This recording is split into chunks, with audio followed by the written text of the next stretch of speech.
energy than small objects. Waves have more energy by having a higher frequency.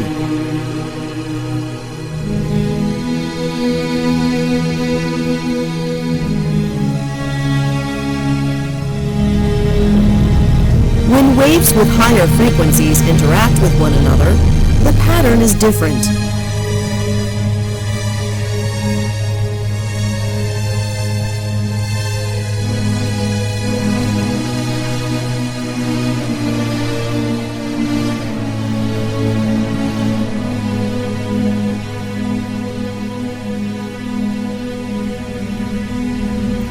Large objects have more energy, and they therefore behave like high-frequency waves.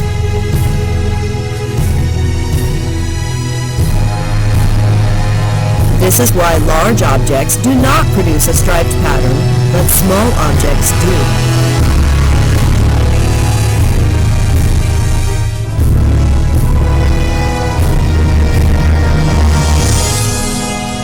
But there's still a problem. For a wave to produce a striped pattern, each wave must simultaneously pass through both holes, so that there will be two new waves that interact with one another.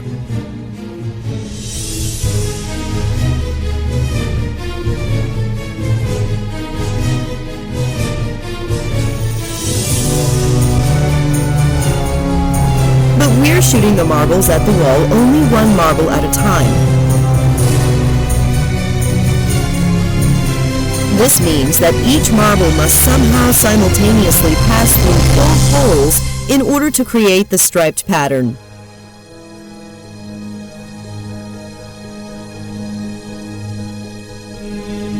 Let's see if this is what actually happens by blocking one of the holes. The striped pattern disappears.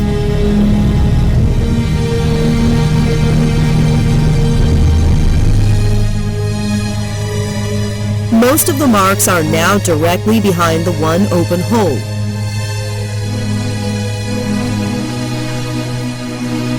Now let's block the other hole instead.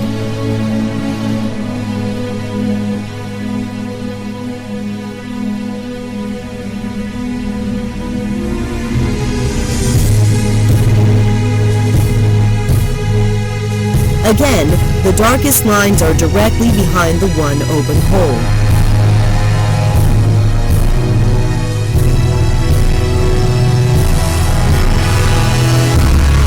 Unblock both holes, the striped pattern returns.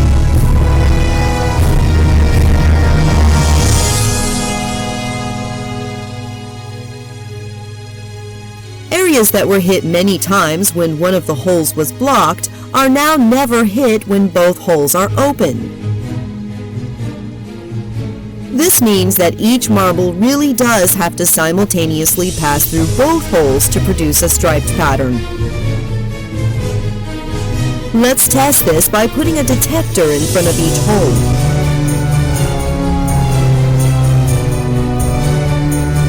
We should expect that both detectors will simultaneously indicate that the marble passes through it. However, this is not what happens.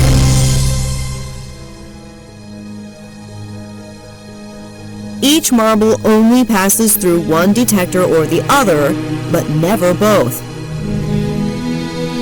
Also, once we place detectors in front of the holes, the striped pattern disappears. Now the darkest lines are directly behind the two holes, just as when we blocked one hole at a time.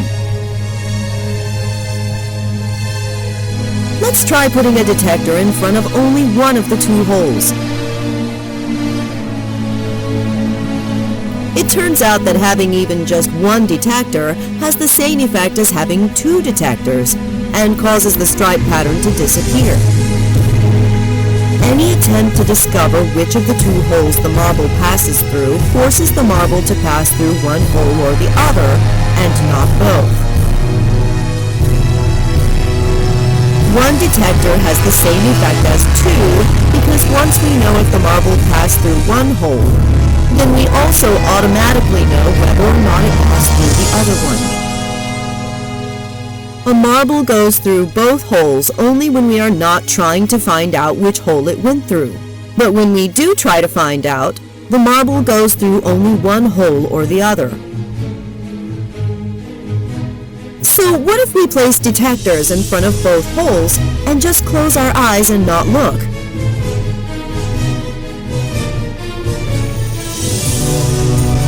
We don't know for sure what is happening when we are not looking, but we do know what the mathematics describing the waves tells us. When waves pass through a detector, the waves are altered so that they can no longer interact with one another.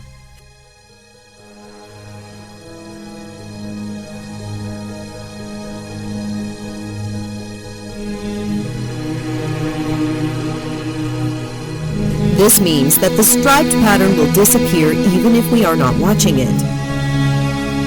The detectors will cause this to happen on their own. However, the mathematics also says that each wave still simultaneously passes through both holes, even with the detectors present. But when we open our eyes and look, we always see the detector indicating that the marble passed through only one hole or the other, and never both. Each wave still simultaneously passes through both holes, even with the detectors present. But when we open our eyes and look, we always see the detector indicating that the marble passed through only one hole or the other, and never both. This means that the marble must be more than just a wave. The wave only describes the probability of where we will see the marble when we look at it. The probability of the marble being at a particular location is given by the wave's amplitude. The higher the amplitude of the wave at a particular location, the higher the probability is that we will see the marble there when we look. This means that we can never simultaneously know both the position and the momentum. Before the wave hits the detector, we know exactly what direction the momentum is in. However, we know nothing about the object's position.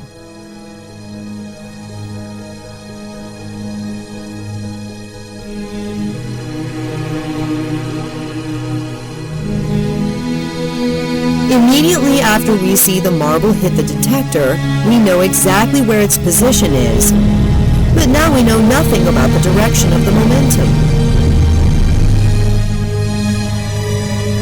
Not only are we not able to simultaneously measure the position and momentum of an object, the object does not even have a specific position or momentum until we observe it. If the marble always had a specific position, then the marble would not be able to go through both holes simultaneously, which is necessary to produce the striped pattern. But if all objects are just a wave of probability until we observe them, then this means that the detectors and all the objects the marbles interact with are just a wave of probability too. Suppose we place an object behind each of the two holes. The marble will knock down one of the two objects, depending on which hole it passes through.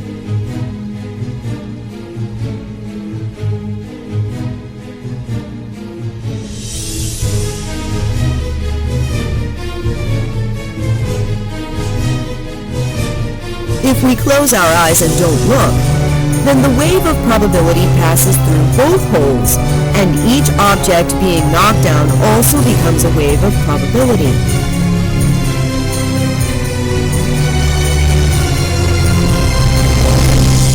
Just as each marble simultaneously passes through both holes, each object is now simultaneously both standing up and knocked down.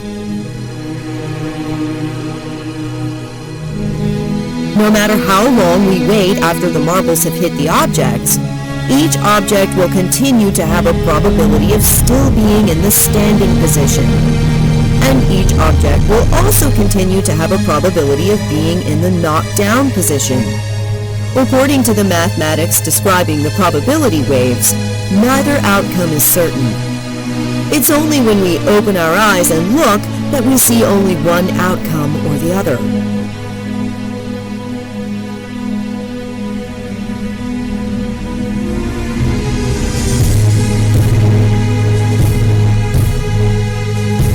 It's not just that we ourselves do not know the outcome until we look. It seems that even the universe itself does not know which object is standing up and which object is knocked down until we actually open our eyes and observe the results. To explain why this is the case and what this means about the fundamental nature of our universe, let us talk about spin. The direction of the spin of a particle can be described by an imaginary arrow. Particles spinning in opposite directions will have their arrows pointing in opposite directions.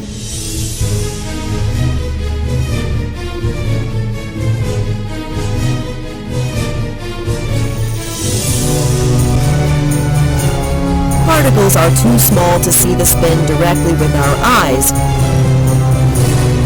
but we can build detectors which tell us if the spin is in the direction of the red plate or if the spin is in the direction of the blue plate.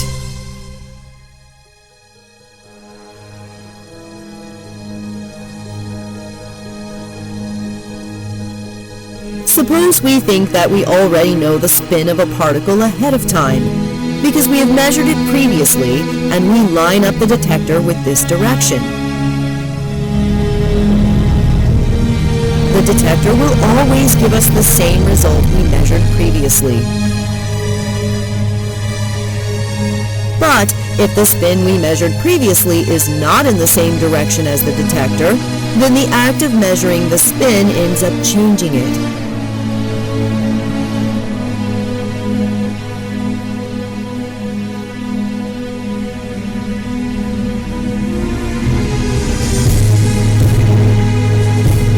It is not possible to simultaneously measure the spin of a particle in more than one direction at a time.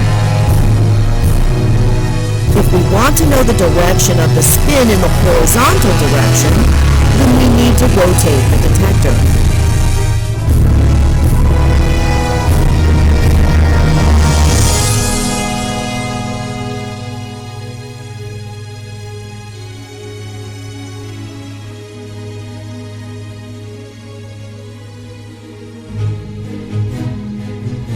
But why does this mean that the universe does not know what an object is doing until we observe it?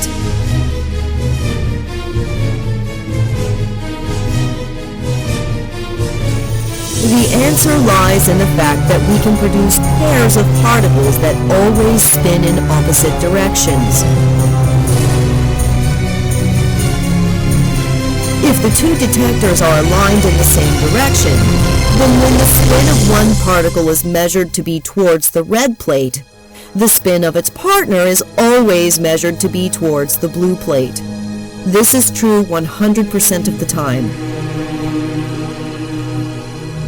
This is still true the vast majority of the time, even if we offset the detectors by 45 degrees. We know this based on experiment. If we offset the detectors by 45 degrees, then when the spin of one particle is towards the red plate, the spin of its partner will be towards the blue plate, the vast majority of the time.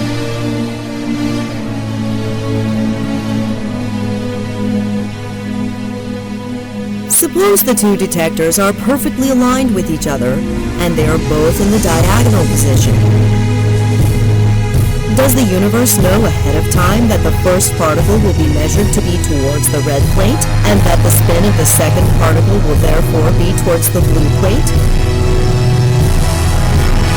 If the universe knows ahead of time that the spin of the second particle will be towards the blue plate, then this means that the universe must know that the spin of the first particle will probably be towards the red plate, even if we rotate its detector by 45 degrees, either into the vertical position or into the horizontal position.